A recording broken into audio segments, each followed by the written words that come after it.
The first thing she registered was the insistent, rhythmic pounding against her skull, a blacksmith's hammer forging a migraine behind her eyes. There, lying next to her, was an undressed stranger, a man. Her breath hitched. She jolted fully upright, her body rigid with a primal, suffocating fear, twisted the cap with an effortless motion, and offered it to her. "You look like you could use this. Hydration is key. After that, we can discuss a repeat performance." How did she end up in a stranger's bed? He studied her, the wild tangle of her auburn hair, the fire in her emerald eyes, a body that even under the sheets radiated an undeniable elegance. Her face was a mask of terror and rage. "You don't remember? You crashed my evening? You practically begged me for it." His gray eyes turning cold as steel. "You came to me. Right here, in the hotel's private rooftop bar. The deal." She was supposed to be finalizing a merger with Marcus Sterling, a smarmy tech billionaire known for his predatory business practices and wandering hands. She'd met him at the hotel's exclusive rooftop bar, the Apex, to sign the final papers. He had insisted on a celebratory glass of champagne. "One glass. You told me you were running from someone." She remembered Marcus's leering smile as he tried to guide her towards a private elevator, his intentions sickeningly clear. She had fought back, creating a scene, and in the ensuing chaos, had fled. She had seen a man sitting alone at the bar, a man who seemed detached from the glittering crowd, an island of stillness in a sea of noise. This man, in a desperate, drug-fueled haze, she had seen him not as a stranger, but as a shield. I had approached him, using him as a way to ward off Marcus. "Yes, and then you kissed me like your life depended on it. Don't play the victim. It doesn't suit you." But it only seemed to sharpen her beauty, making her more intriguing. In a dizzying, sickening rush, the ultimate horror dawned on her. She was as undressed as he was. This wasn't just a hotel room, it was a penthouse suite. Floor-to-ceiling windows revealed a stunning, panoramic view of downtown Chicago from what must have been the 100th floor. The furniture was minimalist and brutally expensive. The art on the walls was original, and a telescope was pointed towards the stars. "Feel free to call security and have them review the tapes. They'll show you walking into the bar, targeting me, and refusing to leave my side." Her eyes landed on his belongings slung over a designer chair, a worn leather jacket that had clearly seen years of use, and a pair of rugged, mud-flecked combat boots. They seemed utterly out of place amidst the sterile luxury. There was no wallet, no phone, nothing to identify him. He was a ghost in this opulent cage. The dissonance only deepened her confusion and fear. Elara Vance groaned, her body a dead weight against impossibly soft sheets. As she shifted, a current of cool, conditioned air slid across her bare skin. The idea was ludicrous. She was Elara Vance, the iron-willed CEO of Vance Innovations, a woman who negotiated billion-dollar deals and dismissed powerful men with a flick of her wrist. She didn't beg. "For anything you drugged me, you must have." She froze, adrenaline sharp and cold, sliced through the dense fog of a deep, unnatural sleep. This wasn't her bed. The scent in the air, a subtle, clean mix of sandalwood and expensive linen, was entirely foreign. Then, the final, heart-stopping realization hit her. She wasn't alone. Her head snapped to the side. Just then, the man stirred. Long, dark eyelashes fluttered open, revealing eyes the color of storm clouds, a deep, brooding gray. They locked onto hers, and a slow, lazy smile curved his lips. He pushed himself up against the headboard, completely at ease, the movement displaying a physique that was less about sculpted muscle and more about lean, functional power. It was the body of a predator, coiled and ready. "Morning," he said, his voice a low, gravelly baritone that vibrated through the silent room. That was memorable. "Round two?" He reached for a sleek glass bottle of mineral water from the nightstand. The casual confidence, the sheer, unadulterated arrogance of his words, shattered her frozen panic and ignited a blaze of pure fury. She demanded, her voice a trembling but fierce whisper. "Where am I? What did you do to me?" Unable to contain the storm of fear and violation raging inside her, her hand moved on its own, a blur of motion that connected with a sharp, satisfying crack against his cheek. "Who are you?" The man, Julian Thorne, barely flinched, though a faint red mark began to bloom on his chiseled jawline. "You," Elara Vance hissed, her voice gaining strength. "You will answer me right now." "Easy," Julian said, his voice retaining its unnerving calm. "That's impossible," Elara spat, shaking her head vehemently. Her gaze darted frantically around the room, desperate for context. "I don't need to drug women," Julian stated. "Liar." Elara cried, the accusation raw. "This is my suite," Julian said, gesturing to the opulent room. "My name is on the reservation." As he spoke, a memory, fractured and nightmarish, clawed its way to the surface of her mind. She remembered the cloying sweetness of the drink, the sudden disorienting wave of heat that had washed over her. But the drug was a powerful one, designed not just to incapacitate, but to ignite. A sudden, sharp pain lanced through Elara's temple as the full, humiliating memory flooded back. She remembered the fire in her veins, the desperate need for an anchor in the storm, and the choices her drugged mind had made. "Oh, God," she whispered, her hands covering her face as a wave of shame washed over her. Elara snapped, her face burning with humiliation and rage. What had felt like a desperate act of defiance and survival now felt like a catastrophic, soul-crushing mistake. "Looks like the fog is clearing," Julian observed, his voice devoid of sympathy. "You were quite insistent. Don't speak to me. Marry me, and I guarantee you'll have a life of absolute protection and limitless resources." She choked out, her voice dripping with venomous sarcasm. Julian said, his voice low and firm, carrying an authority that was both unsettling and compelling. "I am more powerful, in ways you can't even begin to imagine, than anyone you have ever met. You think you can just solve this by shackling me to you? Do you have any idea who I am?" "Look," Julian said, his tone shifting slightly, a flicker of something almost like responsibility in his eyes. "What's done is done. I won't pretend it was something it wasn't, but I don't leave loose ends. I'll take responsibility." And this man, this enigma with his worn leather jacket and warrior's body, who looked more like a mercenary than a CEO, thought he could claim her with a medieval proposal. The sheer arrogance was breathtaking. He was clearly an opportunist of the highest order, she concluded. He'd stumbled into a night with a wealthy woman and was now trying to cash in on a lifetime ticket. A harsh, disbelieving laugh escaped her lips. "Marry me, I'll marry you." Elara stared at him as if he had just sprouted a second head. She was Elara Vance, the formidable head of a tech empire, a fortress of independence and power. "No, I don't know who you are," Julian admitted, his gaze steady and intense. "But it doesn't matter." Elara's laugh turned into a sneer. "With your combat boots and that jacket, are you a soldier of fortune? A bouncer? Your entire net worth probably wouldn't cover the cost of the watch I'm not wearing, and you have the nerve to talk about resources. To me, the fury was a welcome shield, far better than the crushing shame. You're looking at the surface, not the substance. Powerful." Elara scoffed, the word tasting like poison on her tongue. She pulled the luxurious duvet tighter around her, a futile barrier against his penetrating gaze. "You're a drifter who got lucky, a ghost in a rich man's hotel, hoping I'll attend their galas just to lend them an air of legitimacy. They're the ones who offer their own companies as dowry for their daughters. If only I would look their way. You, Elara Vance, by a bizarre twist of fate, have stumbled into a league you didn't even know existed. You're delusional, uncultured, and frankly, you're nothing more than a parasite looking for a host. Collect your jacket and your boots and get out of my sight. That's why I can't stand talking to people like you. Your ambition is as cheap as your clothes, and now you're trying to leverage this mistake into a lifelong meal ticket. But let me give you a piece of advice." She shrieked, her composure finally shattering completely. He watched her go, a complex expression on his face, her eyes blazing with unshed tears of fury and humiliation. He stood, his movements fluid and efficient, and put on his clothes. The woman had been drugged with a potent and highly sophisticated cocktail, a substance designed to induce a fatal cardiac event, if its aphrodisiacal effects weren't. His expression one of weary resignation. Neutralized, he paid them no mind. A woman with a severe haircut and an earpiece stepped forward, her movements economical and sharp. She didn't kneel, but her posture was one of absolute deference.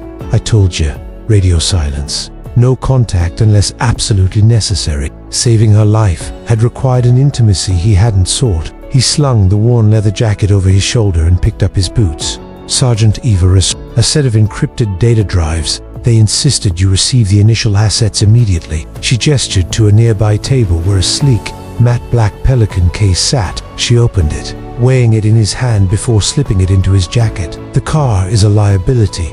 Keep it.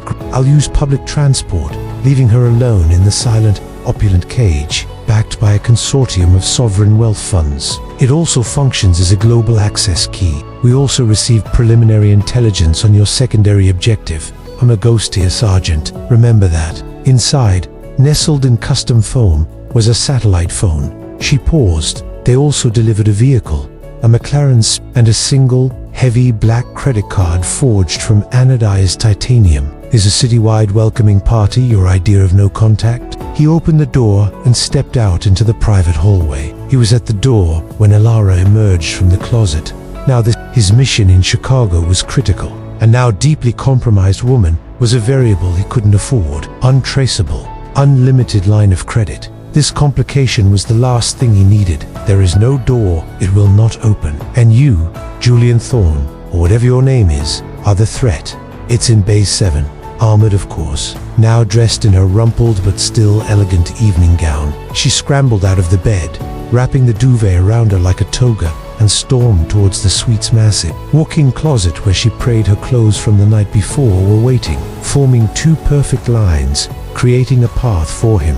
Forget this night ever happened. My one task was to lie low, observe, and await my orders. A clandestine operation to identify and dismantle a shadow organization. His life operated on precision, control, and anonymity. This woman, this fiery, brilliant, if my board of directors, my family, or my security detail finds out I was compromised by a nameless, penniless nobody like you. As he stepped out, the silence was broken by the synchronized click of dozens of pairs of polished shoes on concrete. From behind massive support pillars and parked luxury vehicles, a phalanx of men and women in sharp, tactical black suits emerged. They moved with a silent, disciplined precision. They will neutralize the threat.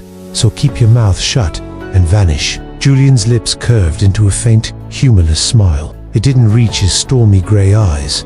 My honesty seems to offend you. That's a shame. I deal with real power every day. I sit across from men who can shift global markets with a single decision. Elara felt a primal urge to scream. His calm, unshakable confidence was more infuriating than any outburst would have been. How could he maintain such an air of superiority, his gray eyes now completely cold, devoid of the earlier flicker of amusement, when his entire identity was a contradiction? A man in a penthouse suite who looked like he slept in the wilderness. They could have you disappeared so thoroughly your own mother wouldn't remember your name.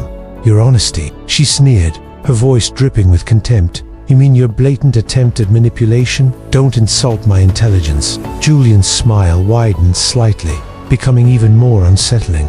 The men you call powerful, they're the ones who send me discreet invitations. What an insufferable I see through your act, Elara retorted, her voice cold and precise. You found out who I am.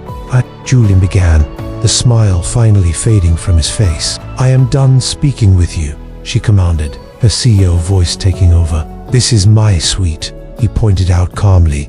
Then I'll leave. Fine, Julian said, his voice quiet.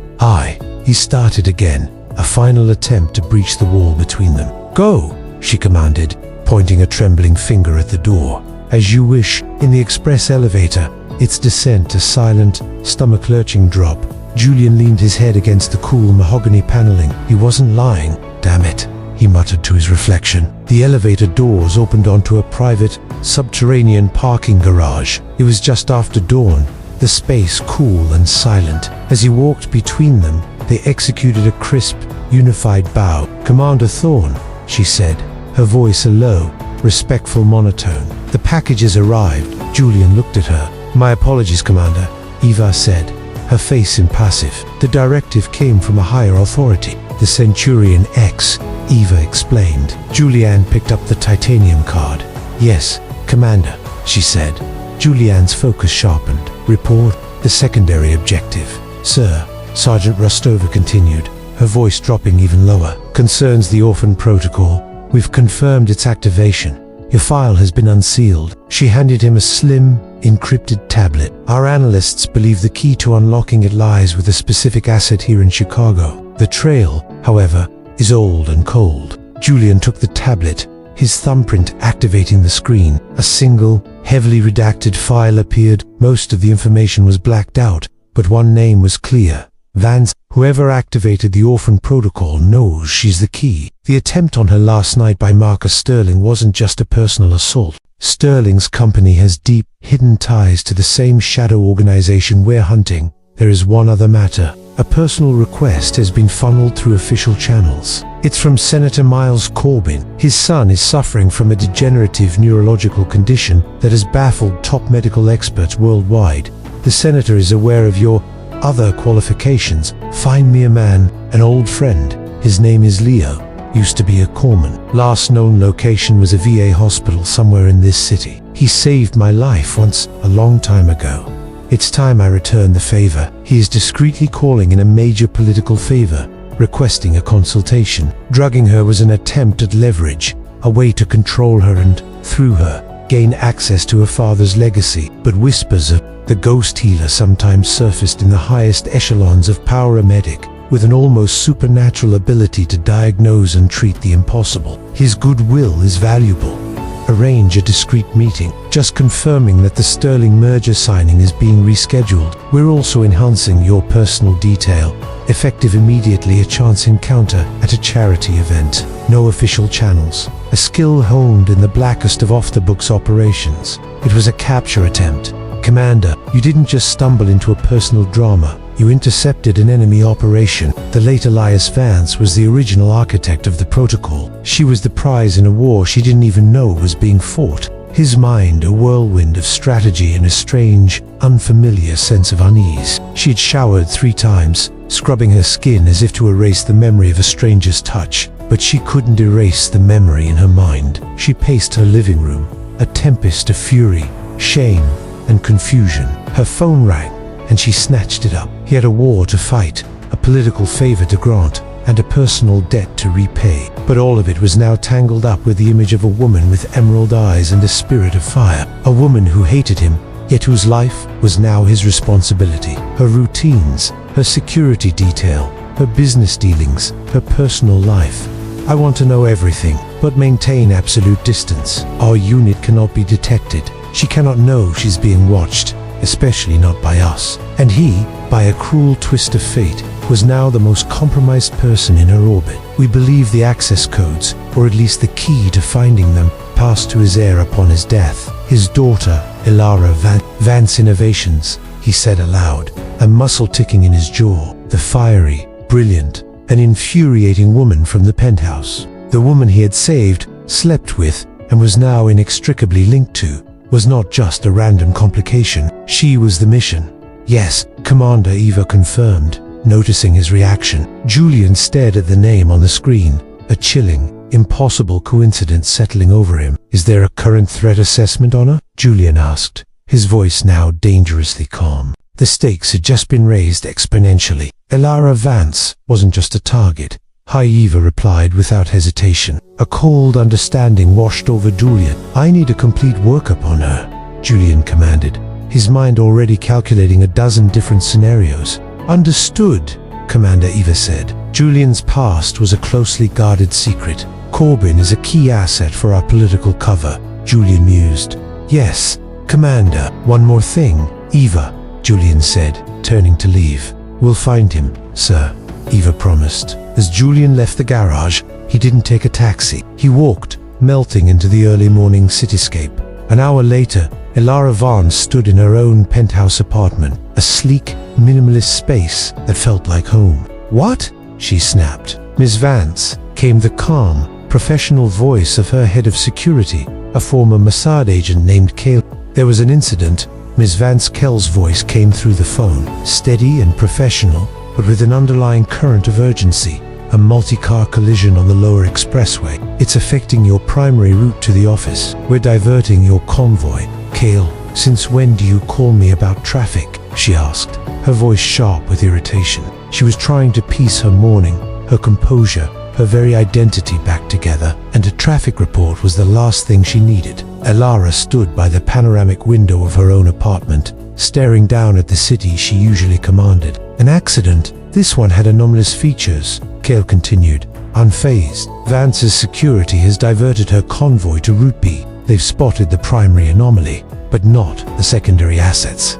They're driving her directly into a secondary trap, a sanitation truck where one shouldn't be, losing control at a statistically improbable moment. It doesn't feel right. Elara has rerouted convoy at its most vulnerable pointer, narrow underpass with limited escape routes. His own protocol was clear: observe, maintain distance, giving the driver a complex series of turns that would intercept stop here. Now, he ordered the startled driver, already dropping cash on the table and striding out the door. As they descended into the concrete canyon, he saw it, the delivery van ahead, slowing unnaturally, the black sedan behind, closing the distance. He tossed a wad of cash into the front seat. "Are you stalking me? Allow the local asset's security to handle threats. Unless mission failure is imminent, you'll expose your position to the asset," Julian countered. "They want you alive," he said, his voice a low, urgent command. He pulled her from the car. Sirens wailed in the distance. The aborted ambush was dissolving, Julian said, his voice cold and detached, ignoring her accusation. "Stay out of the open. You're a bigger target than you know." He turned and melted back into the urban chaos, disappearing long before the first police cars arrived, leaving Elara standing there, her world tilting on its axis. He wasn't just a drifter. He was something else entirely, and for the second time in less than 12 hours, he had been there at the worst moment of her life. Or, she was forced to consider, maybe it was the best. He looked down at her, her face pale, her emerald eyes wide with a terrifying combination of fear and incandescent rage directed solely at him, shielding her body with his own as one of the remaining assailants fired a desperate, silenced shot that ricocheted off the concrete wall. Kel's team neutralized the final threats, but the damage was done. The trap had been sprung. Protocol is irrelevant if the mission is lost, but Cale, for all his competence, was blind to the true scale of this game. He was playing checkers while the enemy was playing three-dimensional chess. Elara's armored town car was forced to a halt behind the van. Julian watched as two men exited the van and two from the sedan. They weren't holding guns. They held tactical injection devices. A quiet, clean extraction. Kel's men were good, but they were outnumbered and letting Elara's convoy proceed was a direct path to mission failure, to losing the key to the Orphan Protocol, to losing her. He was in a small, nondescript coffee shop 2 blocks from Elara's building, nursing a black coffee and looking at the intel Eva Rostova had just pushed to his encrypted device. On the screen was a detailed schematic of Elara's planned route to work, overlaid with heat maps showing surveillance blind spots. He saw the sanitation truck icon long before Kel's team did. He saw the 2 other vehicles, a delivery van and a black sedan, moving into flanking positions. This wasn't a probe. This was a box, a professionally orchestrated abduction attempt designed to look like a chaotic accident. He moved like lightning, a ghost in the underpass. He took down the first man with a brutal, disabling strike to the throat and knee. The second turned, surprised, and met a disarming maneuver that sent his injector flying before a precise elbow strike rendered him unconscious. He moved to the rear of Elara's car as Kayla's guards engaged the other 2 assailants. He wrenched open Elara's door. A probe. The word hung in the air, sinister and cold. Her mind immediately went to Marcus Sterling. Was this his retaliation for her escape?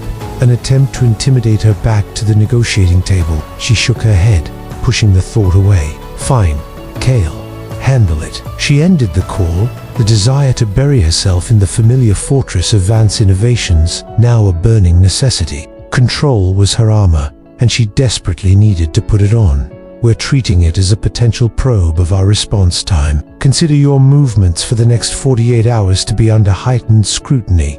A cold knot tightened in her stomach. Meanwhile, Julian Thorne was not in a taxi. "Commander," Ava's voice crackled almost silently in his microscopic earpiece. Julian's jaw tightened. "I'm moving in," Julian said, his voice a low command. "Sir, that breaks protocol," Eva stated, a hint of robotic protest in her voice. "The asset is about to be captured." He moved with a fluid, predatory grace that was utterly at odds with his simple clothes. He hailed a taxi. He was out of the cab before it fully stopped. Julian didn't hesitate. She looked up, her face a mask of shocked disbelief that quickly morphed into pure fury.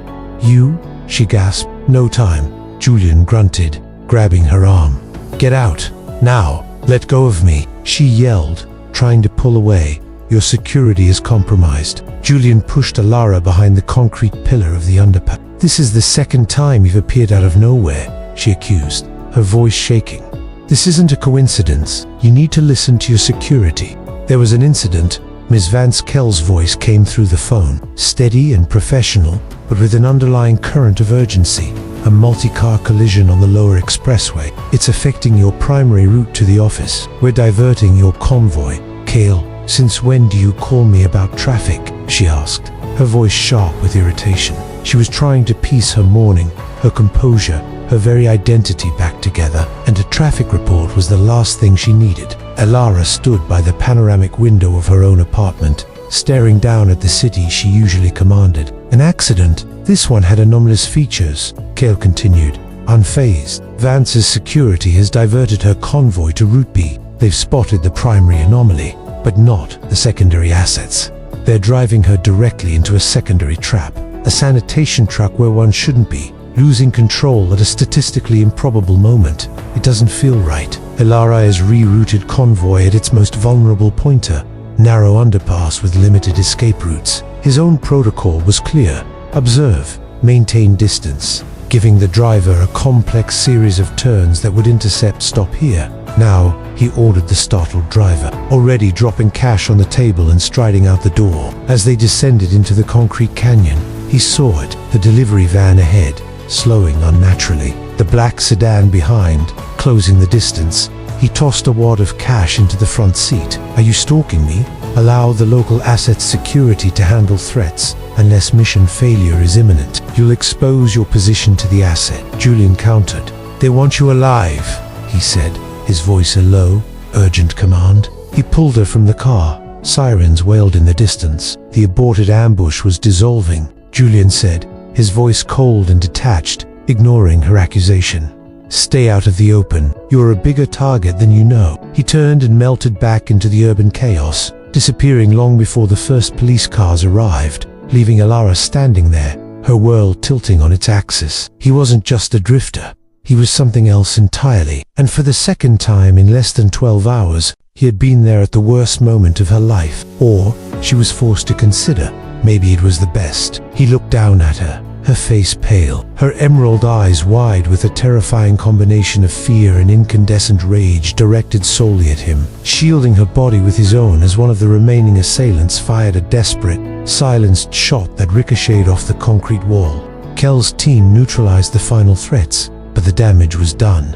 The trap had been sprung. Protocol is irrelevant if the mission is lost, but Kale, for all his competence, was blind to the true scale of this game. He was playing checkers while the enemy was playing three-dimensional chess. Elara's armored town car was forced to a halt behind the van. Julian watched as two men exited the van and two from the sedan. They weren't holding guns. They held tactical injection devices. A quiet, clean extraction. Kell's men were good, but they were outnumbered and letting Elara's convoy proceed was a direct path to mission failure, to losing the key to the Orphan Protocol, to losing her. He was in a small, nondescript coffee shop 2 blocks from Elara's building, nursing a black coffee and looking at the intel Eva Rostova had just pushed to his encrypted device. On the screen was a detailed schematic of Elara's planned route to work, overlaid with heat maps showing surveillance blind spots. He saw the sanitation truck icon long before Kell's team did. He saw the 2 other vehicles, a delivery van and a black sedan, moving into flanking positions.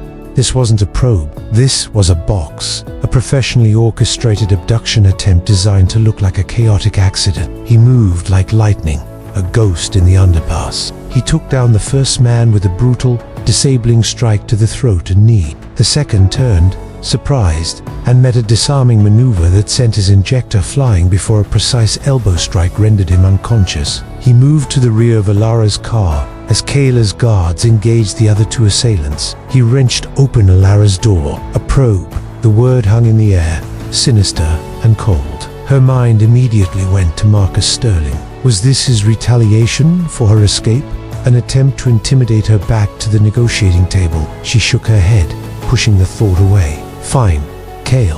Handle it. She ended the call, the desire to bury herself in the familiar fortress of Vance Innovations, now a burning necessity. Control was her armor, and she desperately needed to put it on. We're treating it as a potential probe of our response time. Consider your movements for the next 48 hours to be under heightened scrutiny. A cold knot tightened in her stomach. Meanwhile, Julian Thorne was not in a taxi. Commander, Ava's voice crackled almost silently in his microscopic earpiece. Julian's jaw tightened. I'm moving in, Julian said, his voice a low command. Sir, that breaks protocol, Ava stated, a hint of robotic protest in her voice. The asset is about to be captured. He moved with a fluid, predatory grace that was utterly at odds with his simple clothes. He hailed a taxi. He was out of the cab before it fully stopped. Julian didn't hesitate. She looked up, her face a mask of shocked disbelief that quickly morphed into pure fury.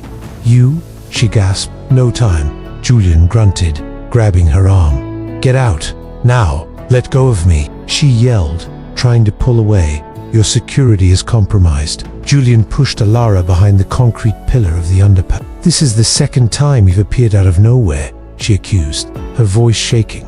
This isn't a coincidence. You need to listen to your security. The sterile silence of the Vance Innovations boardroom was usually Elara's sanctuary, a place of absolute control. Today, it felt like a cage. She stared at the schematics for a new quantum computing chip on the holographic display, but her mind wasn't processing the data. Elara, he stated, his voice devoid of any comforting platitudes.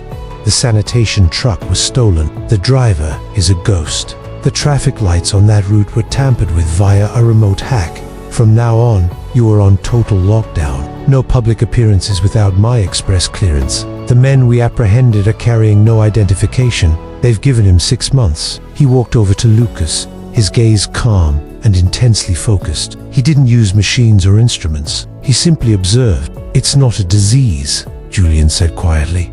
It's a poison, a slow-acting neurotoxin, bioengineered to mimic a degenerative illness. It's military grade, very sophisticated, meant to be untraceable. His eyes tracing the subtle tremors in the boy's hands, the faint discoloration of his skin, the rhythm of his breathing. He gently took the boy's wrist. Kale subtly stepped forward to intercept it, but another waiter stumbled, creating a diversion. In that split second, the first waiter reached for her, but before his hand could touch her, a steel grip clamped down on his wrist. His fingers resting on his pulse point, his eyes closed in deep concentration. It was a process that felt more like ancient art than modern science. They say it's untreatable, Mr. Thorne. They told me you sometimes see things the doctors miss. He looked at the boy. It's been in his system for a long time, but it can be neutralized. It will be a difficult process. I can create an antitoxin, but it will require certain rare biological components. He gave the senator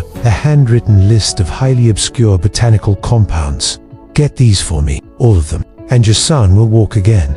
He turned to leave. Sunlit solarium of a magnificent lakeside estate belonging to Senator Miles Corbin. The senator, a man whose political power was felt in the halls of Washington, D.C., now looked like any other desperate father. His teenage son, Lucas, sat in a highly advanced suite. Kale had swept the venue with a team of 20, and she was surrounded by a discreet but suffocating bubble of security. She felt like a target in a ball gown. Across the crowded room, she saw Senator Corbin, and to her surprise, standing next to him, deep in conversation, was Julian Thorne, looking as if he belonged there more than anyone else. He wasn't a drifter. He was wearing a perfectly tailored tuxedo. He wasn't a bouncer. The contradiction of him was maddening. This was not Sterling trying to scare you. This is something else, something far more dangerous. His body frail, his eyes holding a flicker of intelligence trapped within a prison of failing nerves. Their fingerprints are burned off, and they are completely non-responsive to interrogation.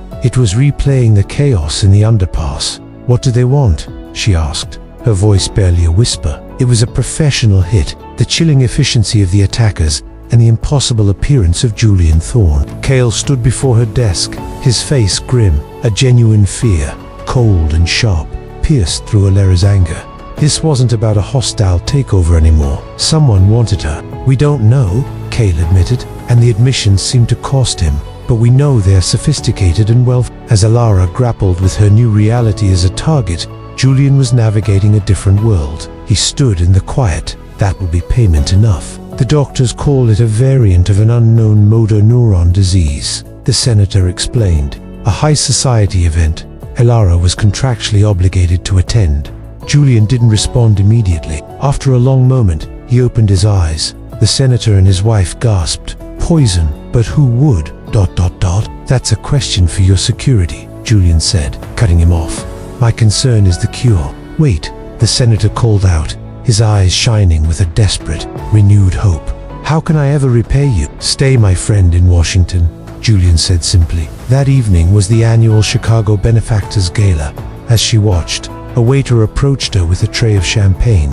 The grip that clamped down on the waiter's wrist was like a vice. Julian Thorne moved with a predatory stillness that seemed to bend the reality of the glittering ballroom around him. The chaotic energy of the gala clinking glasses, the polite laughter, the orchestral music hall of it faded into a muffled background hum. All that existed in that moment was the silent, brutal confrontation, her heart hammering against her ribs. Cale escorted a pale but composed Elara back to her armored vehicle. They breached our perimeter, he said, his voice tight with a fury he rarely showed.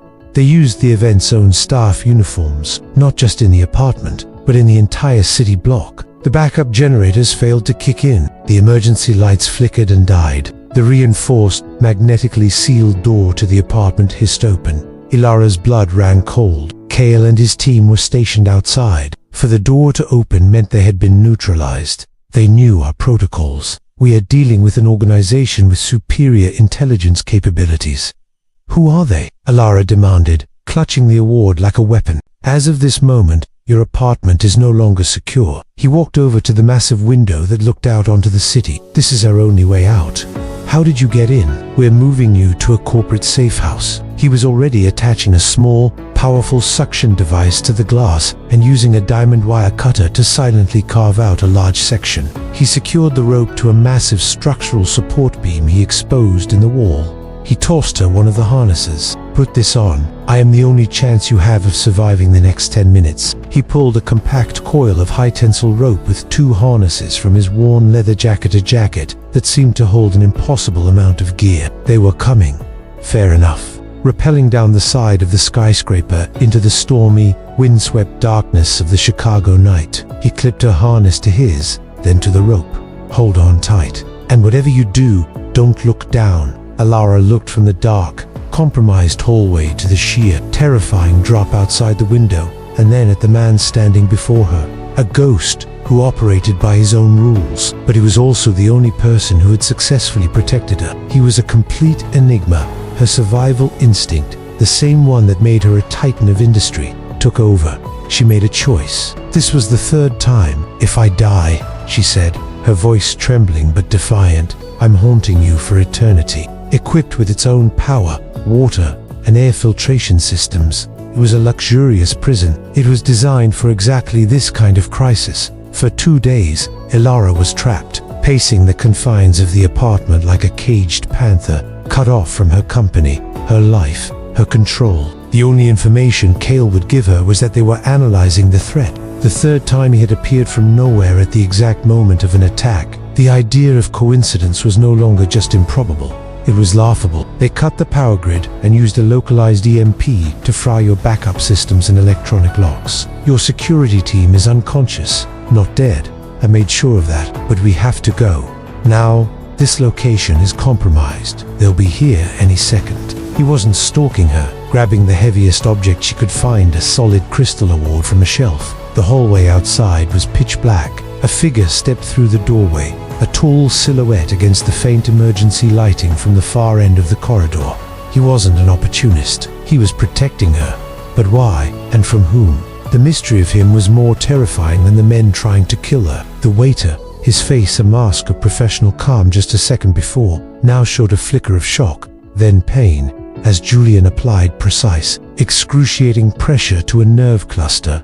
His voice so low only the waiter could hear. You have a tell, Julian murmured. Your weight is on the balls of your feet. But the first one, Julian's one, had already vanished. "You're not here to serve drinks." Kel's team swarmed in, forming a tight perimeter around Elara, their weapons drawn but concealed. They apprehended the second waiter from the diversion. Amidst the chaos, Julian had melted back into the crowd, disappearing as seamlessly as he had appeared.